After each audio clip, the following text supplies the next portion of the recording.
नमस्कार बच्चों, मैं आपकी हिंदी टीचर राखी श्रीवास्तव। बच्चों, आज हम अपनी हिंदी रीडर बुक मयूर का नेक्स्ट चैप्टर पढ़ेंगे और समझेंगे।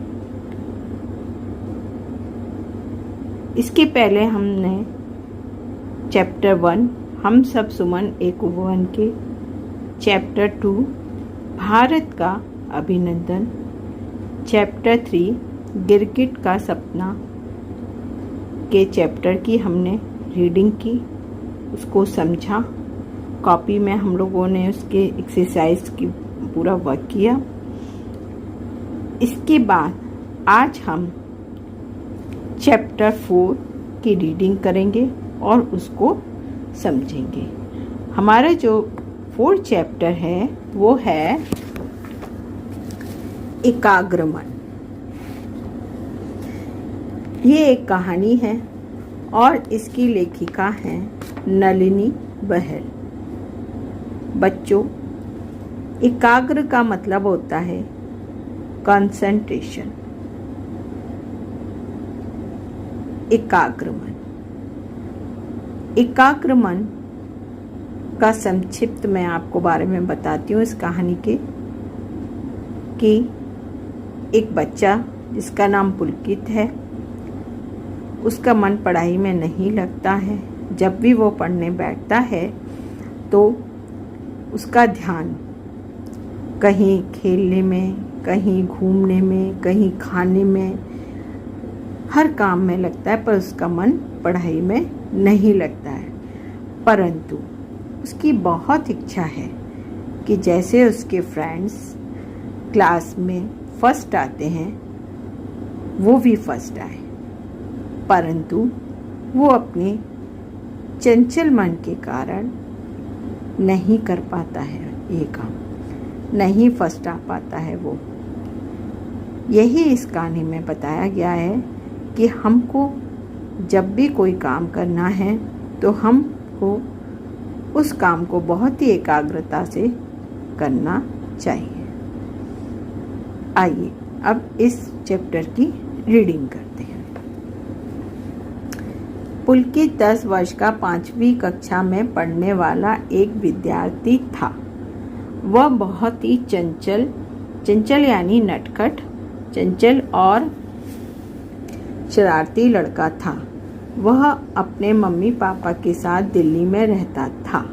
उसके मम्मी पापा उसे बहुत प्यार करते थे। सभी के मम्मी पापा सभी बच्चों को बहुत प्यार करते हैं। वह दिल्ली में रहता था पुलकित, और वह बहुत शरारती था। उसका मन बिल्कुल भी एक जगह नहीं लगता था। उसे कोई डांटता भी नहीं था। वह घर में हरदम ऊधम मचाता रहता था।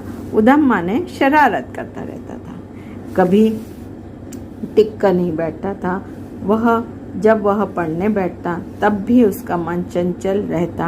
आंखें तो पुस्तक में गड़ी होती, किंतु मन कभी खेल के विषय में सोचता तो कभी दूसरे खेल के विषय में सोचता। पुलकित की ये प्रबल इच्छा थी कि वह अपनी कक्षा में प्रथम आए। पुलकित जो था बहुत ही शरारती बच्चा था। बहुत उसके मम्मी पापा उसे बहुत प्यार करते थे, कभी कोई उसको डांटता नहीं था। उसका मन चंचल हमेशा रहता था। जब भी वो पढ़ने बैठता तो उसका ध्यान पढ़ने में न रहकर दूसरे अन्य कामों में रहता। कभी एक विषय के बारे में, खेल के विषय के बारे में सोचता, कभी दूसरे खेल के विषय में। मतलब उसका मन एकाग्र नहीं था। वो कोई भी चीज को ध्यान से नहीं करता था। परंतु उसकी एक बहुत ही प्रबल इच्छा थी। प्रबल इच्छा माने बड़ी इच्छा थी। बहुत ही उसके अंदरूनी एक इच्छा थी कि वो कक्षा में प्रथम आए। उसके सभी दोस्त अच्छे अंक प्राप्त कर कक्षा में उत्तीर्ण होते, किंतु वो बड़ी मुश्किल से पास हो पाता था। जो उसके दोस्त थे वो सभी कक्षा में जो है अच्छे अंक लाते थे। कोई फर्स्ट आता था, कोई किसी के नंबर बहुत अच्छे आते थे, किंतु जो पुलकित था वो बहुत ही मुश्किल से पास हो पाता था। वो अच्छे अंक नहीं ला पाता था। कभी वो सोचता कि काश उसे कोई ऐसी छड़ी मिल जाती जिसे वो घुमाता तो उसे सब याद हो जाता। कभी वो सोचता काश ऐसी गोली होती जिसे खाने से उसे सब याद हो जाता।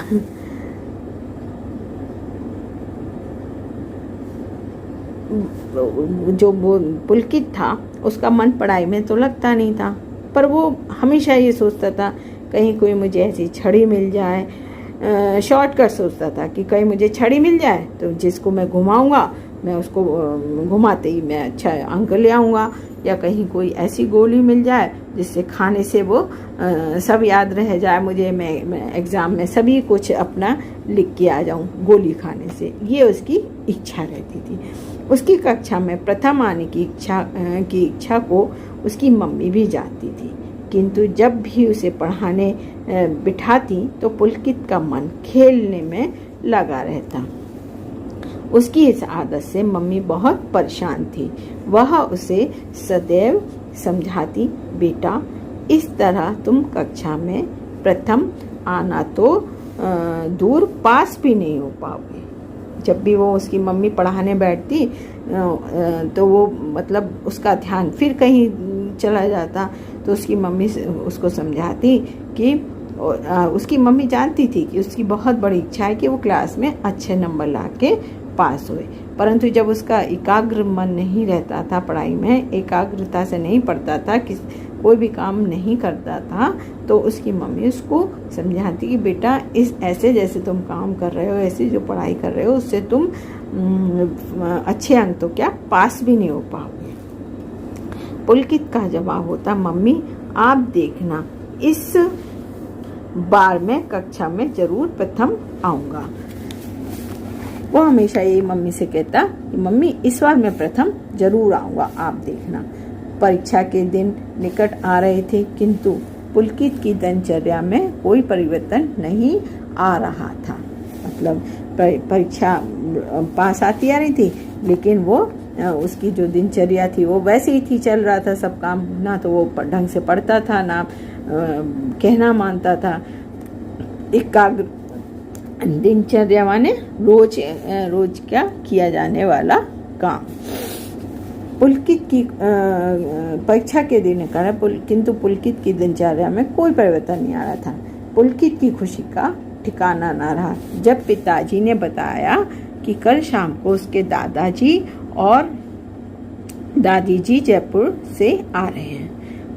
पुलकित के एग्ज़ाम तो आ ही रहे थे, पर वो अपनी जो रोज डेली का रूटीन था उसमें उसकी कोई भी परिवर्तन नहीं आ रहा था। वो जैसे काम कर रहा था वो वैसे ही कर रहा था। उसको कुछ भी नहीं एकाग्रता से ना तो पढ़ रहा था, ना वो कोई भी काम नहीं ढंग से कर रहा था। परंतु जब उसको पता लगा कि उसके दादी और दादाजी जयपुर से आ रहे हैं, तो वो बहुत उसका खुशी का ठिकाना नहीं रहा। बहुत खुश हुआ वो। जैसे ही दादा दादी घर पहुंचे, पुलकित उनसे लिपट गया। चाय नाश्ता करने के उपरांत माने बाद में बातों का सिलसिला शुरू हुआ। बातों बातों में उसके दादाजी को पता चला कि पुलकित कक्षा में प्रथम आना चाहता है, किंतु वो अपना मन पढ़ाई में नहीं लगा पाता है। अब दादी तो घर पे आ गए। वो उनसे बहुत खुश हुआ, लिपट गया। और फिर जैसे जैसे उसकी बातें पता लगने लगी, तो बातों बातों में दादी को और दादाजी को पता लगा कि उसका मन पढ़ाई में नहीं लग रहा है, और वो लेकिन पढ़ना चाहता है। उसको पढ़ाई का मन तो है, लेकिन उसका मन नहीं, वो एकाग्र नहीं कर पाता है अपना पढ़ाई में मन। तब अगली सुबह पुलकित तैयार होकर स्कूल चला गया। दोपहर को जब वो लौटा, तब दादा और दादी ने उसे कुछ खिलौने पुस्तकें दी। पुलकित खिलौनों के साथ खेलने लगा, किंतु पुस्तकें उसने छुई तक नहीं। माँ ने पुस्तकें उठाकर उसकी अलमारी में रख दी। सुबह जब उठ के पुलकित तैयार होके स्कूल चला गया, उसके बाद पुलकित को जो दादी जी ने और दादाजी ने खिलौने और पुस्तकें दी थी, वो पुस्तकें तो उसने छुई भी नहीं और खिलौनों से खेलता। शाम को दादी माँ ने पुलकित को पुस्तकें देखने को कहा तो पुलकित बोला, अभी देख लूँगा दादी माँ। दादी ने जब पुस्तकें लाई थी उन्होंने कहा कि पुलकित तुम है ना पुस्तकें देखो जो हम लोग लाए हैं, पर वो टाल गया और उसने कहा मैं शाम को देखूंगा। रात को खाना खाने के पश्चात पुलकित ने दादाजी से कहा, दादाजी आज मैं आपके साथ सोऊंगा। बिस्तर पर लेटे लेटे पुलकित बोला, दादाजी मैं कक्षा में प्रथम आना चाहता हूँ। काश मेरे पास कोई जादू छड़ी होती या ऐसी कोई गोली होती जिसे खाकर मुझे सब याद हो जाता। ये बातों बातों में दादाजी और दादी को ये तो पता पड़ गया था कि पुलकित का मन पढ़ाई में नहीं लग रहा है और वो फर्स्ट आना चाहता है, क्लास में अच्छे अंक लाना चाहता है। तो आज उसने जब लेटे लेटे दादाजी को बताया कि दादाजी मैं कक्षा में प्रथम तो आना चाहता हूँ, उसके पास कोई अगर ऐसी छड़ी हो या कोई ऐसी गोली हो जिसे खाकर वो फर्स्ट आ जाए। तब दादाजी बोले, यदि तुम कक्षा में प्रथम आना चाहते हो तो मेरे पास एक उपाय है। सच दादाजी, पुलकित ने विस्मित नेत्रों से देखते हुए बोला। विस्मित यानी आश्चर्यचकित, विस्मित माने आश्चर्यचकित।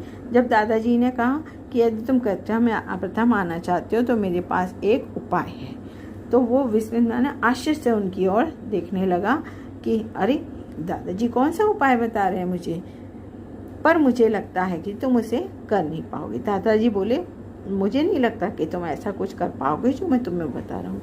दादाजी बोले, नहीं दादाजी मैं जरूर कर पाऊंगा, आप बस उपाय बताइए। पुलकित बोला, नहीं दादाजी मैं कर पाऊंगा, आप तो बस मुझे उपाय बता दीजिए। मैं कक्षा में इस बार प्रथम आना चाहता हूँ। उसकी बहुत इच्छा थी कि वो कक्षा में फर्स्ट आए और वो यही अपने दादाजी को बता रहा था। मैं जरूर कर लूँगा, आप सिर्फ उपाय बता दीजिए। पुलकित के बार बार जिद करने पे दादाजी बोले, बेटा तुम्हें आसन पर सीधा बैठकर जलती मोमबत्ती की लौ को 15 मिनट तक देखना होगा। ये उपाय तुम्हें पूरे 1 सप्ताह तक करना होगा। लौ मतलब मोमबत्ती की या दिए की जो वो लपट जैसी ऊपर चलती है उसको हम लौ कहते हैं। तो उन्होंने कहा कि बस तुम्हें कुछ नहीं करना, एक मोमबत्ती को जला लो और उसको तुम बैठ के उसकी तरफ 15 मिनट तक सिर्फ तुम्हें देखना है, बस तुम्हें यही उपाय करना है। दादाजी ने इतनी सरल विधि को दादाजी से इतनी सरल विधि को जानकर पुलकित मन ही मन प्रसन्न हो गया। तभी दादाजी बोले, मैं तुम्हें इस उपाय की एक महत्वपूर्ण बात तो बताना भूल ही गया। जब पुलकित ने सुना कि अरे बस खाली लौ को देखना है, मोमबत्ती की 15 मिनट, फिर मैं फर्स्ट आ जाऊंगा, तो बड़ा उसको लगा ये तो बहुत ही सरल चीज़ है, मैं कर लूँगा। पर दादाजी ने कहा कि मैं एक बात बताना तो तुम्हें भूल ही गया कि जब तुम मोमबत्ती की लौ को देखोगे तब तुम्हें अपना सारा ध्यान उस पर ही रखना होगा। उस समय तुम्हारे मन में किसी खेल के विषय में कोई विचार नहीं आएगा। जब वो तुम लौ देखोगे तो उस समय तुम्हारा पूरा ध्यान लौ की तरफ ही होना चाहिए। उस समय तुम्हें किसी भी खेल की तरफ ध्यान नहीं जाना चाहिए, सारा ध्यान तुम्हारा लौ की तरफ ही होना चाहिए। ठीक है दादाजी, पुलकित ने कहा। अगले दिन सुबह पुलकित अपने नियमित मैंने रोज का जो काम होता है, नित्य कर्म जो होता है, समय से 1 घंटा पहले ही जाग गया। वह नहा धोकर घर के मंदिर के सामने हाथ जोड़कर खड़ा हो गया। तत्पश्चात माने उसके बाद दादाजी द्वारा कक्षा में प्रथम आने की विधि का अभ्यास करने के लिए आसन पर सीधा बैठ गया।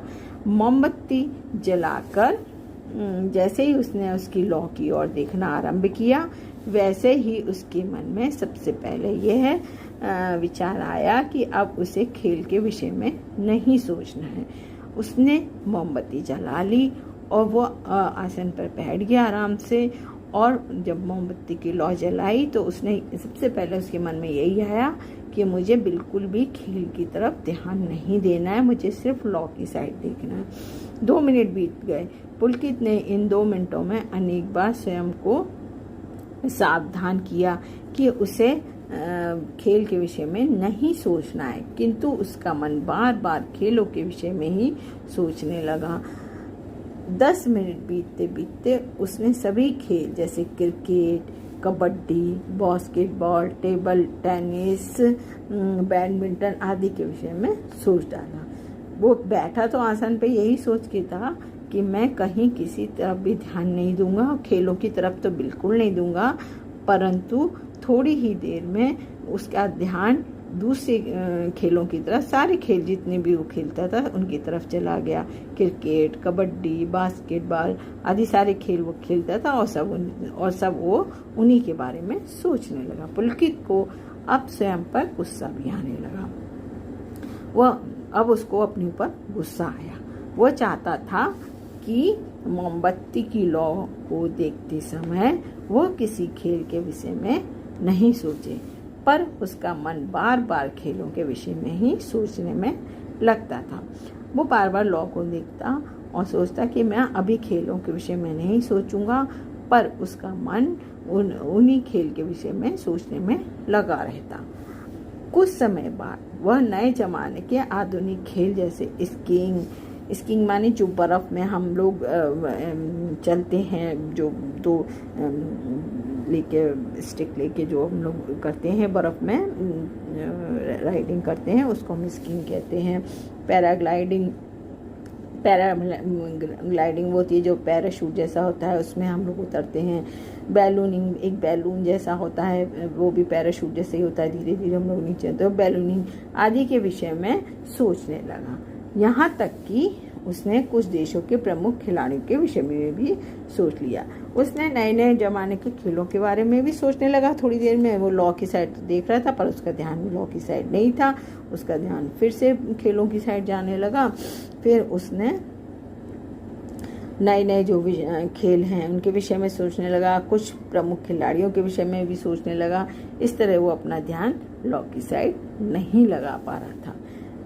15 मिनट तक पुलकित ने अपने आप को आसन पर जमाए रखा। समय व्यतीत होने पर उसने पाया कि सिवाय खेलों के विषय में सोचने के वह और किसी विषय पर ध्यान ही नहीं दे पा रहा था। फिर वह तैयार होकर स्कूल चला गया। जब वह 15 मिनट तक वो अपना ध्यान नहीं लगा पा रहा था, पर वो उठा और वो तैयार होकर स्कूल चला गया। जब वह स्कूल से वापस लौटा, तब तक दादा और दादी 1 सप्ताह के लिए चाचा चाची के घर चंडीगढ़ जा चुके थे। प्रत्येक सुबह पुलकित निष्ठापूर्वक ध्यान करने बैठता और मोमबत्ती की तरफ लौ की तरफ देखना आरंभ करता। परंतु कुछ समय बाद ही वो खेलों के विषय में विचार करने लगता। वो अपना निष्ठा पूर्वक होने दृढ़ निश्चय से, बिल्कुल दृढ़ निश्चय कर लिया उसने कि मैं आज लौ की तरफ भी देखूंगा। परंतु कुछ देर बाद ही वो फिर खेलों की तरफ ध्यान देने लगता। 1 सप्ताह के पश्चात पुनः दादा दादी वापस आए। स्कूल से लौटने पर जब पुलकित ने दादा दादी को देखा तो प्रसन्न होते हुए उनके चरण स्पर्श करने के लिए जैसे ही झुका तो दादा जी ने पूछा, पुलकित तुम्हारा अभ्यास कैसा चल रहा है? पुलकित मुस्कुराते हुए बोला, दादाजी यह कैसा उपाय आपने मुझे बताया? मैं जितना खेलों के विषय में ना सोचने का प्रयास करता हूँ, उतना ही खेलों का अधिक सोचने लगता हूँ। अब पुलकित ने दादाजी से कहा कि दादाजी ये आपने कैसा उपाय बताया है? मुझे तो समझ में नहीं आ रहा है। मैं लौ की तरफ देखता हूँ और जितना मैं सोचता हूँ कि मैं अब ध्यान नहीं दूंगा, मेरा खेलों की तरफ उतना ही ज़्यादा ध्यान जाता है। तब दादाजी ने पुलकित को सोफे पे बिठाया बड़े प्यार से और मुस्कुराते हुए मधुर वाणी, मीठी वाणी में बोले, मधुर यानी मीठी, बेटा मैंने तुम्हें पहले ही सावधान किया था कि बोले बेटा मैंने तुम्हें पहले ही सावधान किया था कि यह तुमसे नहीं हो पाएगा। मैं तो केवल तुम्हें तुम्हारी मानसिक एकाग्रता की स्थिति दिखाने का प्रयास कर रहा था। उन्होंने लॉ के बारे में जब मोमबत्ती की लॉ के बारे में जब पुलकित को बताया तो उन्होंने सोचा कि ये बहुत ही ध्यान से एकाग्रता पूर्वक इसको देखेगा और बात को समझेगा, परंतु उन्होंने कहा मैंने तो तुम्हें इसी चीज़ के ध्यान दिलाने के लिए कहा था, तुम्हारी मानसिक एकाग्रता कितनी कमज़ोर है ये तुमको समझ में आ गया होगा। इसे मजबूत और सक्षम बनाए बिना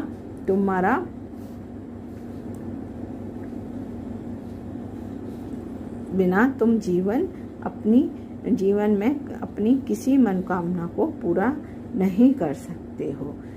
सक्षम यानी कार्य करने की क्षमता। कार्य जब सक्षम जब आदमी होता है तभी अपना कार्य सही ढंग से कर सकता है। मनोकामना माने मन की इच्छा को पूरा करना। तो मजबूत और सक्षम बनाए बिना तुम जीवन में अपनी किसी मनोकामना को पूरा नहीं कर सकते हो। दादाजी ने समझाया कि जब तक तुम अपने दिमाग को एक तरफ नहीं लगाओगे तब तक और उसको अपने मजबूत नहीं करोगे तो उसको किसी भी काम में तुम सक्षम नहीं हो पाओगे और तुम अपने जीवन में किसी भी अपनी मनोकामना को पूरी नहीं कर पाओगे।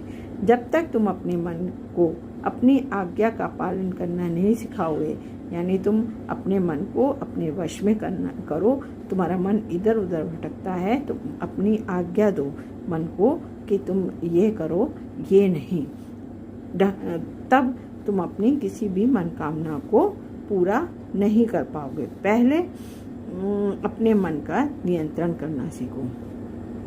पहले तो तुम अपने मन को नियंत्रण करो, मन को एकाग्रित करना सीखो, तभी तुम सफलता प्राप्त कर सकोगे। कक्षा में प्रथम आना असंभव नहीं है, किंतु असंभव भी नहीं है। असंभव को तुम्हें ही संभव बनाना होगा। दादाजी की बातें पुलकित को समझ आ चुकी थी।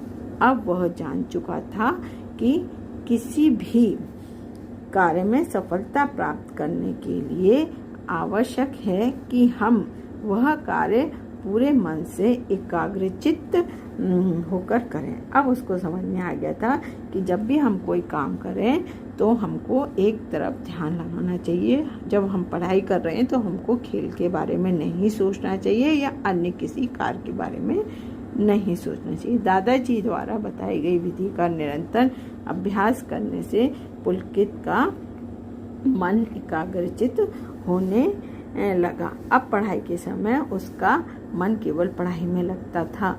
इसका परिणाम ये निकला कि वार्षिक परीक्षा में उसने बहुत ही अच्छे अंक प्राप्त किए। बच्चों, हम इस पाठ से हमें यही शिक्षा मिलती है कि एकाग्रचित्त मन से ही हम अपने लक्ष्य को प्राप्त कर सकते हैं, है ना। जैसे पुलकित का स्वभाव इतना चंचल और शरारती था, उसका किसी भी पढ़ाई में बिल्कुल भी मन नहीं लगता था। तो जब उसके दादाजी आए, उन्होंने जब उसको एकाग्र मन करने के लिए विधि बताई तो उसने उस विधि को निष्ठापूर्वक किया तो उसके अंक अच्छे आने लगे क्लास में। तो इसी प्रकार हमको भी जब कोई कार्य करने बैठें तो हमको भी अपना ध्यान जो भी काम करें, अगर हम खेल रहे हैं तो उसी में लगाएं तो हम उसमें आगे बढ़ेंगे। पढ़ाई कर रहे हैं तो हमें सिर्फ पढ़ाई में ही ध्यान लगाना है, अन्य किसी और चीज़ों में नहीं।